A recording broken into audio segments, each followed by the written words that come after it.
Welcome to Face the State. I'm Ariana Bennett. Thank you for joining us. Well, in the fall of 2010, Nevada, along with 47 other states, adopted a new set of educational standards called Common Core. In the years since Common Core has taken effect, schools have seen big changes in the way they teach basic subjects like reading and math. Now, the goal behind the new standards was to increase the difficulty and really push students to learn more, earlier, and in different ways. But since its implementation, critics have raised major objections to its methodology, even saying Common Core could set students back and make them even less prepared for college. Doctors James Milgram and Sandra Stotsky are here in Reno speaking up about their concerns about Common Core. Thank you both so much for coming on the show. Thank you for having us. Thank you. Okay, so I understand you were both involved in the early stages on the original panel creating Common Core. Would you just tell me what your role was? James, we'll start with you. Well, we were on a committee called the Validation Committee, and the role of the Validation Committee was to oversee the development of the Common Core standards and, if necessary, revise them and rewrite them. And Sandra, was your role about the same? Yes, I was a member, and we all had the same charge as members of the committee. Okay, now something interesting here is that neither one of you were willing to sign off on the final product. Why? Either of you can field it? I made it very clear that I would not sign off on the English language arts standards, which is my area of expertise, because they were not, in my judgment, internationally benchmarked or comparable to the best English language arts standards out there, and I had done my own research to find out what those looked like in countries that might be comparable. They were not research-based, because I know the research in reading from my own academic background, and they were not rigorous, so that they would not prepare our students for authentic college-level work. Okay, I want to get more into detail on that in a little bit, but Sure. James, did you have other reasons for not signing on? Well, I'm a mathematician, and I didn't want to make a judgment on the English language arts standards, but I did feel qualified to make a judgment on the math standards. They're just the two parts to Common Core. And I felt exactly as Sandy did, that they weren't close to being benchmarked at the international level. I mean, they were already 2 years behind in grade 8. They were more than that, much more than that by the time kids graduate. And again, they weren't rigorous. The math standards had errors in them and all sorts of issues. So there was no way I could sign off on them. Okay, so at the point when Common Core was being developed, how would you characterize the state of our public education system in the United States? How much change did it need compared to how much change it needs now?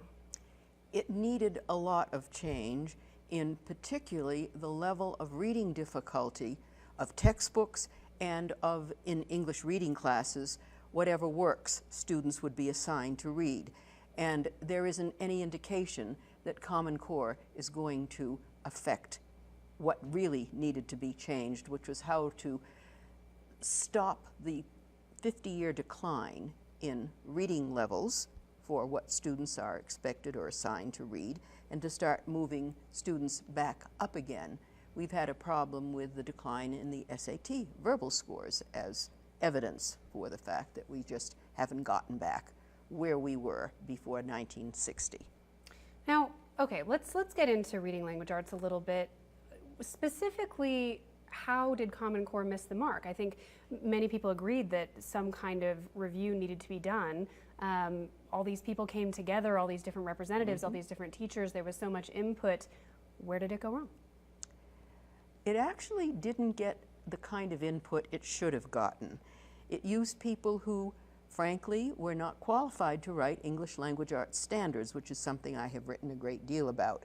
The 3 standards writers had no teaching experience at either K-12 or beyond that. They had not had any experience writing English language arts standards. Certainly they hadn't been teaching literature courses at the high school level. So they couldn't bring anything to bear on the writing of these standards at the secondary level, which is the critical level, as far as I'm concerned, for preparing students for authentic college level work. So that was where it first went off track. The people who were doing the writing of the standards were not the people who should have been doing the writing of the standards, and they didn't get the input from those who actually were experts in the rest of the country. Literary scholars were almost totally excluded.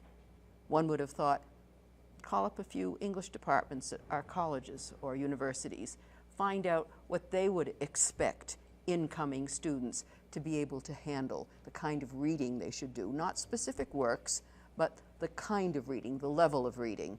None of that took place.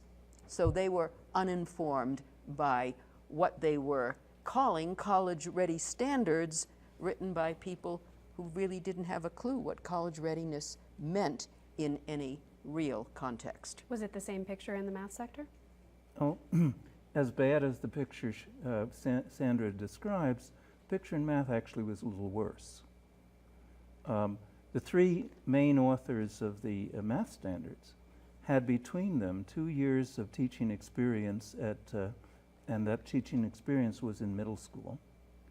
And the one who had experience with writing standards had every set of standards this person was involved in was a disaster.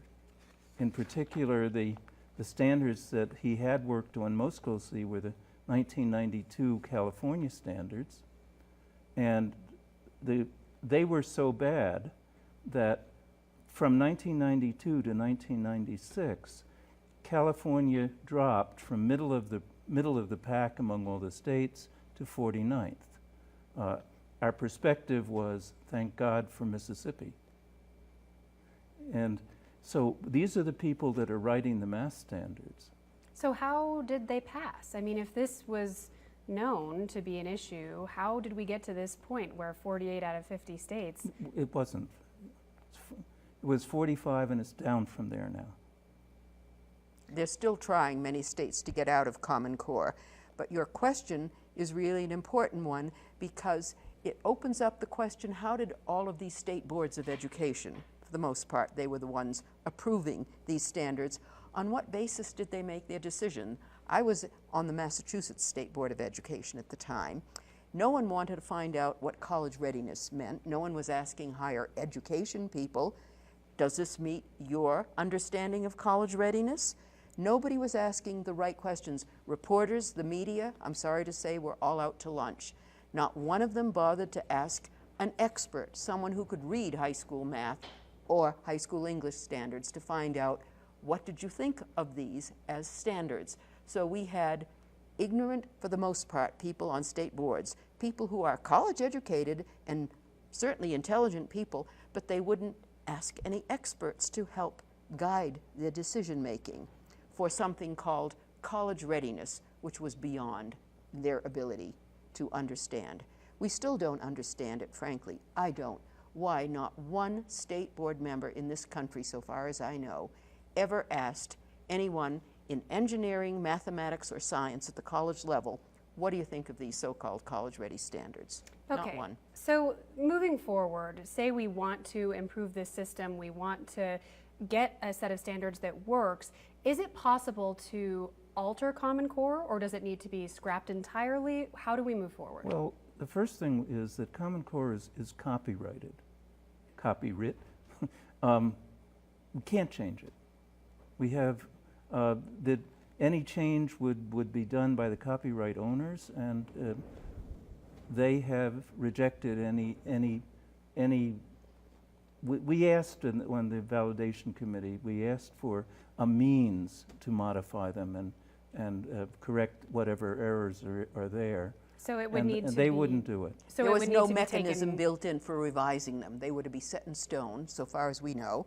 And there was no mechanism for revising, unlike state standards, which usually had by statute a routine every 5 to 7 years. So what you're saying is, if we wanted to improve the system from your perspective, we would have to scrap Common Core entirely. Yes, and suspend the tests based on them, because the tests based on them are as invalid as the standards are. Do they do anything right? We just have a few minutes left, but I'm curious, did they hit the mark anywhere?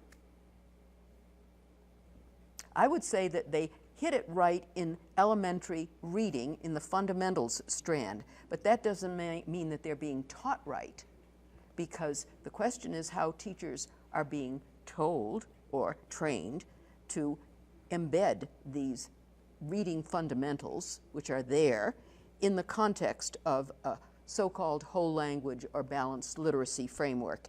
And I'm afraid it's not happening right because the people who wrote that strand have already been criticizing Common Core. How about in math? Well, in math, actually, it went through a lot of iterations. The third and the fourth iteration were iterations which I could actually have lived with quite easily. They were far from perfect, but they were good enough. But of the final stage, they took into account, and as far as I can see, it was purely a political issue.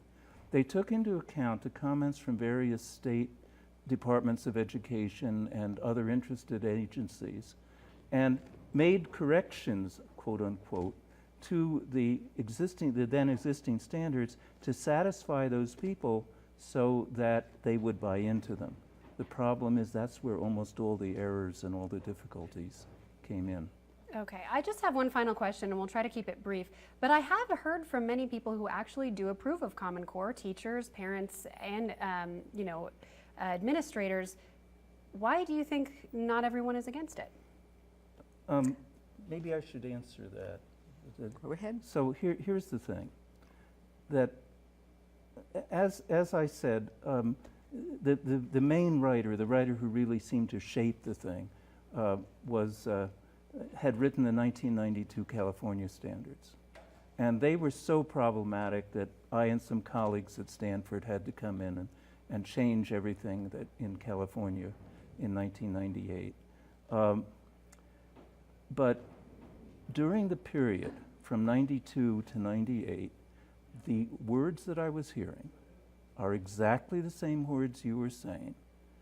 And not only that, but the books that they were being introduced in California at that time are the same curricula that are being recycled and reintroduced here now in this time. So we've seen it all before. Nothing's changed, and the results are going to be exactly the same as the results in California. Could I just add that we also have the factor this time around of teacher evaluations, and all you're going to hear, for the most part, from teachers and superintendents is praise for Common Core because they know what they need to be able to have on their personnel records. We have been told that there would be suspensions if teachers say anything negative about Common Core. People who want to keep their jobs today in every state are not going to say anything negative about a set of standards, the tests based on which will determine how they're evaluated by their supervisors. And if they want to keep their jobs, they're going to praise the standards. That's why you actually have to look at what they're assigning and doing in class. Okay, all right, we are out of time, but thank you both so much for coming on this show. I so appreciate your time in your media tour. Well, coming up on Face the State, we will continue our discussion of the Common Core standards. Representatives from the Nevada Department of Education will present their side of the issue right after the break.